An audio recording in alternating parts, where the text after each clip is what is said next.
This is Audible. Rabbit Ears Entertainment presents Squanto and the First Thanksgiving, told by Graham Greene, with music by Paul McCandless. Find more stories at www.rabbitears.com.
Long, long ago, when the white men's visits to the New World were as infrequent as comets and eclipses, there lived in the land that is now called Massachusetts a proud and noble people called the Patuxets.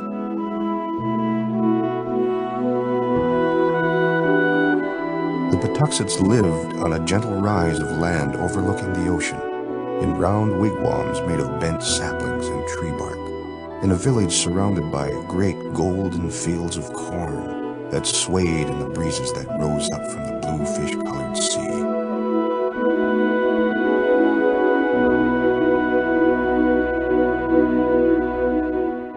And when the corn of many colors ripened in its ear, drawing the hungry crows, it was the job of the children of the village to chase them away.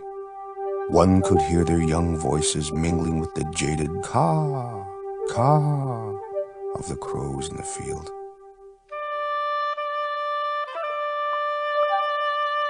One of these voices belonged to a boy named Tisquantum. Tisquantum, or Squanto as he was called, was zealous in frightening away the shiny black birds, for he had been among those who had planted the corn in the spring so many months before, when the dogwoods were beginning to bud pink and white, and the mountains were a chilly wash of early greens and innocent reds, and the laughing streams were filled with the fish called alewives.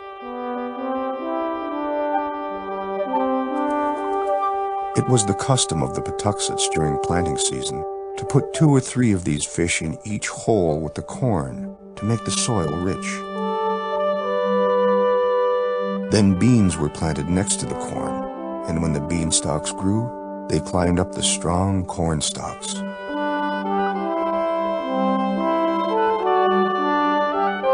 Squanto also helped plant pumpkins and gourds and squash.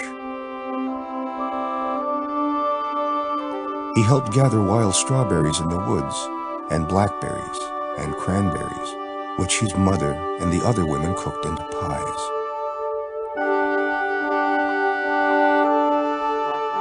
Sometimes he went into the woods with his father to check the twine snares they had set to catch wild turkey.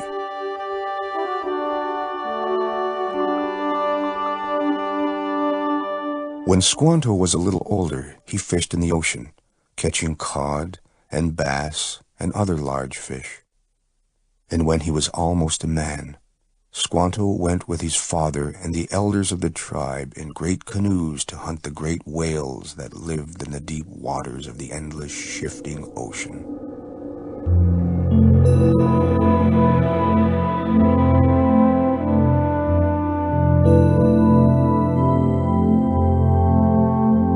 While he was out on the quiet water so far from land, Squanto remembered the stories he had heard of those foreign people who lived beyond the ocean, in the place where the orange sun rose.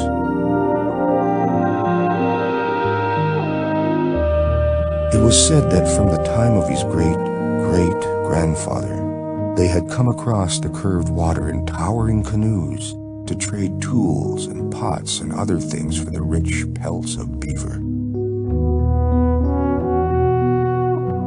They were said to have white skin and hair growing on their faces. What were they like, he wondered? Were they cruel or kind?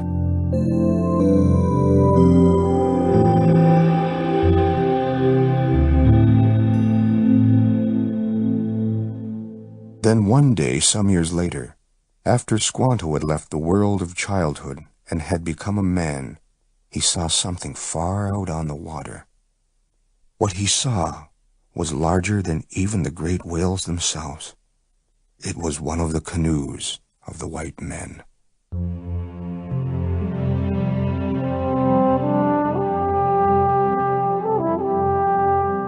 When some of these foreign visitors came ashore to build a fire, Squanto and some of the other men went to watch them from the woods. He marveled at their odd clothing and their white skin and hair-covered jaws. They were just as he had been told. And they spoke a queer, unintelligible tongue. But they didn't appear to have anything to trade. At last, Squanto decided to meet them. The men seemed friendly, but their leader was less so. His name was Captain Hunt, and there was something about him that Squanto did not trust. He made motions that they should come to the ship to trade. But when Squanto resisted the idea, Captain Hunt and the others revealed their true colors. They overcame Squanto and the three men, brutally knocking them to the ground and tying their hands and feet. In moments, Squanto and the other men were taken to the ship and thrown into the hold below the deck.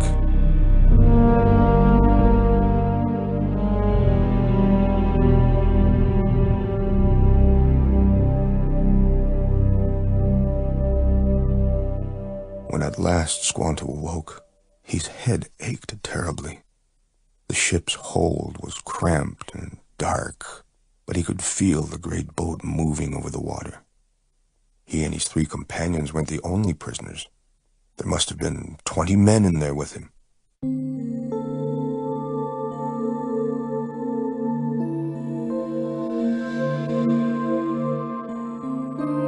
Time passed. Days and nights. The conversation was sparse.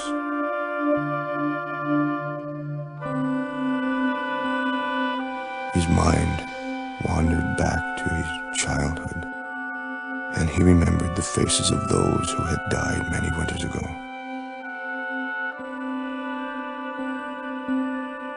Perhaps I too have died, Squanto thought. And perhaps I am now making the journey of the dead.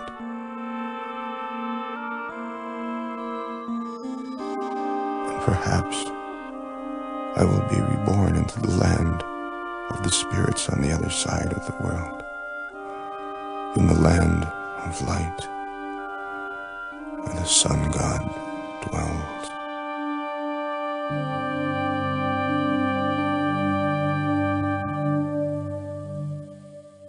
After many days of suffering, Squanto was summoned above decks by one of the sailors. At first the harsh light blinded him, and for some moments he thought perhaps he had at last arrived on the other side of the world.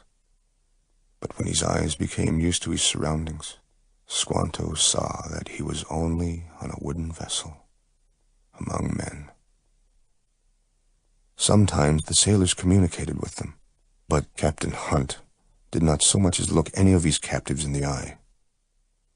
When they finally spied land, Squanto learned that he was going to be sold.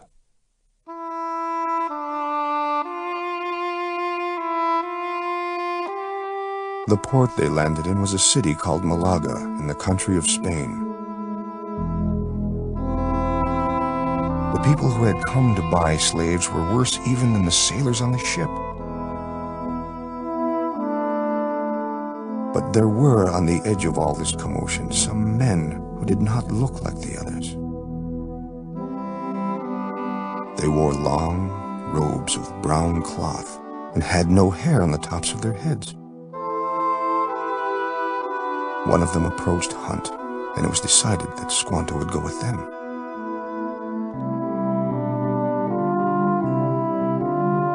Squanto lived among these men called friars for some time. They nursed him back to health, and afterward, although he worked for them in their fields, he was not treated as a slave. Squanto marveled at the warmth of the land, and at the tame animals they called horses, and at the cows and sheep which gave them milk and cheese. But even though Squanto grew fond of these men, and of the sun-baked land in which they lived, he longed to return to his home and to his people.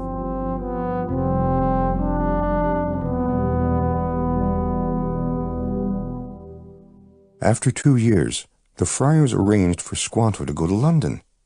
There he would work for a man named John Slaney. Slaney was a merchant who sometimes sent ships to Newfoundland in America. Perhaps he would be able to offer Squanto passage back home. When Squanto arrived in London, he couldn't believe his eyes.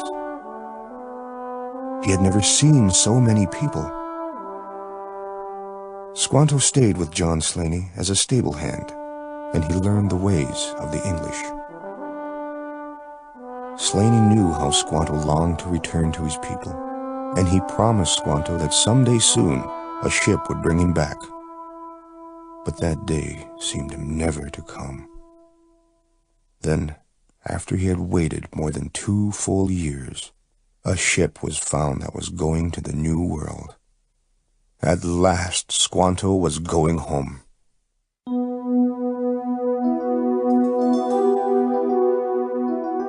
And so, one bright day, Squanto said goodbye to John Slaney and boarded a ship at the London docks. This ship carried him back across the great water, which the English called the Atlantic Ocean.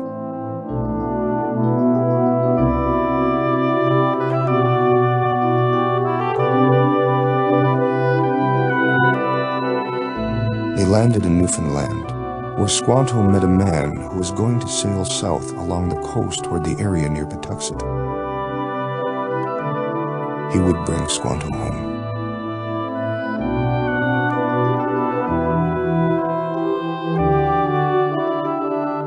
Finally, after many weeks, they neared the coast of Squanto's beloved home. He was brought to the shore only a few miles from Patuxent. He bade the sailors goodbye and began walking, drinking in the familiar sights of his boyhood haunts. Squanto's heart leapt. Soon he would be home. As fast as his legs could carry him, he ran towards Patuxent. Finally, his chest heaving, he arrived at the place where he had been a boy, chasing crows among the cornfields. But there was no one to greet him. Squanto stared at the empty clearing. Where there had been the merry sounds of children and dogs running about, there was silence. Where there had been warmth from cooking fires, there was coldness. The cornfields lay fallow. Squanto longed desperately to see the fields of colored corn and to hear the sounds of life in Patuxent Village again.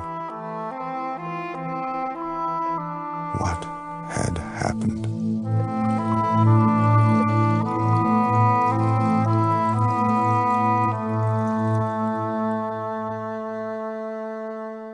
And so Squanto went to live among the nearby Namasket people. They told him that Patuxet had been destroyed by a plague that the English called smallpox. Everyone had perished. They too had lost many to the deadly plague. After all of his wandering, it had come to this.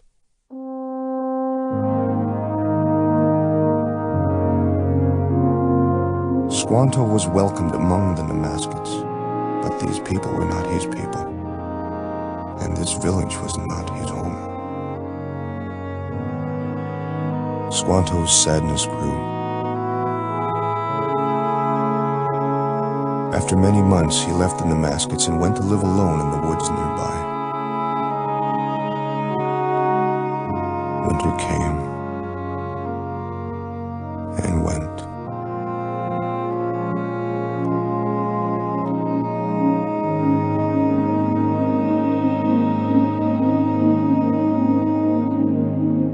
Then one day in the spring, Squanto was visited by a man named Samoset.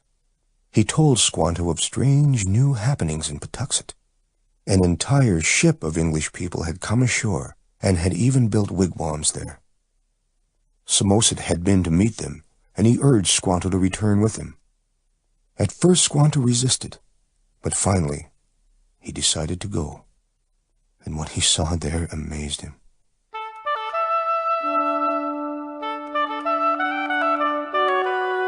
There, in Patuxet where he had grown up, were dozens of people dressed precisely like the people in England.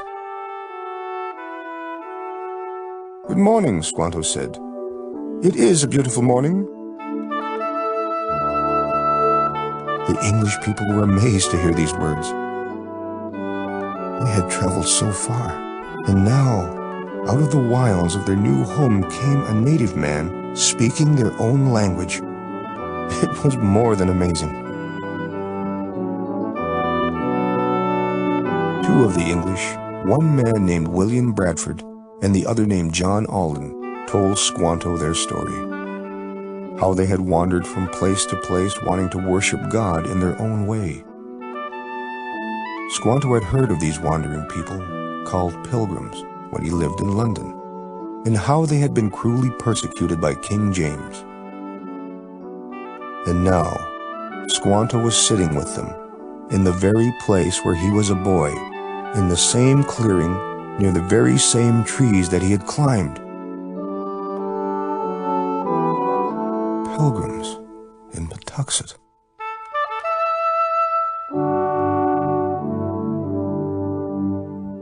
They told Squanto of their trip aboard the ship called Mayflower, and of their harrowing first winter in which so many had died. Some of them had come to know the fathomless sorrow of watching their entire families perish. Then Squanto told Bradford his tale of woe.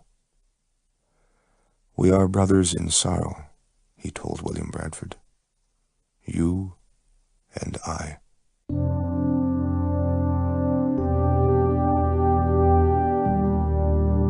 Squanto decided to remain among these people for a time. He showed them how to trap alewives in the streams as he had done as a boy, and he showed them how to put 3 of these fish in with each few kernels of corn to make it grow strong. He taught the children how to stomp the mud in the stream beds so that fat eels would come squirming out, and he taught them to make snares to catch wild turkeys.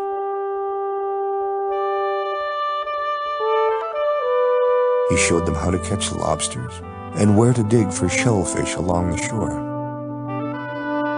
He helped them to negotiate a peace treaty with the great chief Massasoit.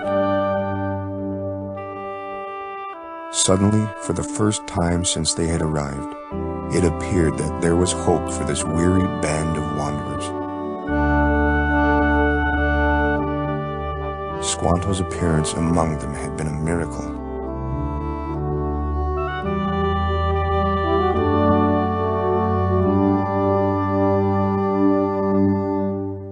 At harvest time, the elders of the Plymouth plantation were so thankful for the bountiful provision that had been made for them that they decided to appoint a special feast to thank God for his blessings.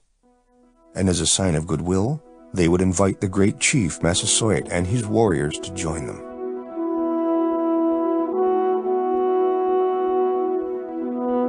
On the appointed day, Massasoit arrived with a train of 90 of his best warriors.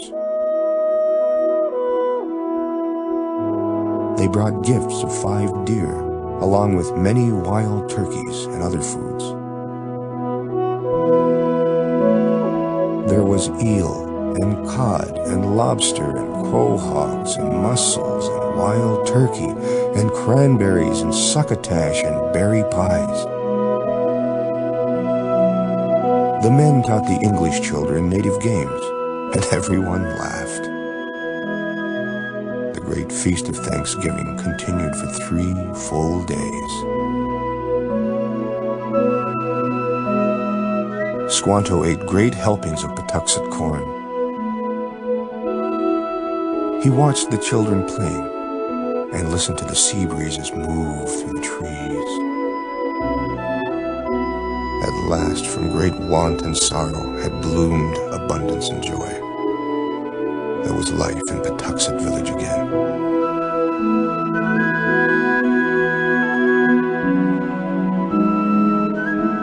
The noble Patuxet, called Squanto, died in the English year 1622, only a year after this first Thanksgiving.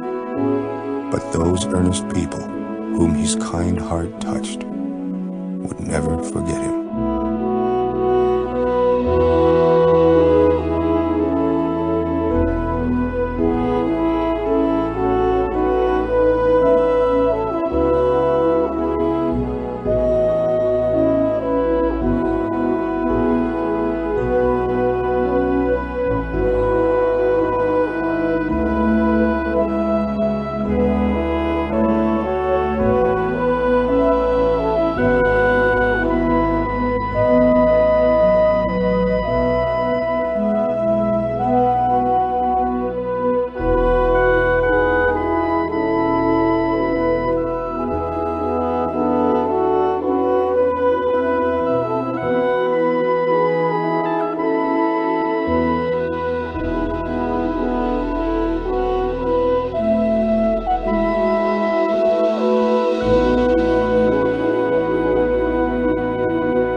This has been Squanto and the First Thanksgiving, written by Eric Metaxas, read by Graham Greene. Copyright 2016 by Rabbit Ears Entertainment. Audible hopes you have enjoyed this program.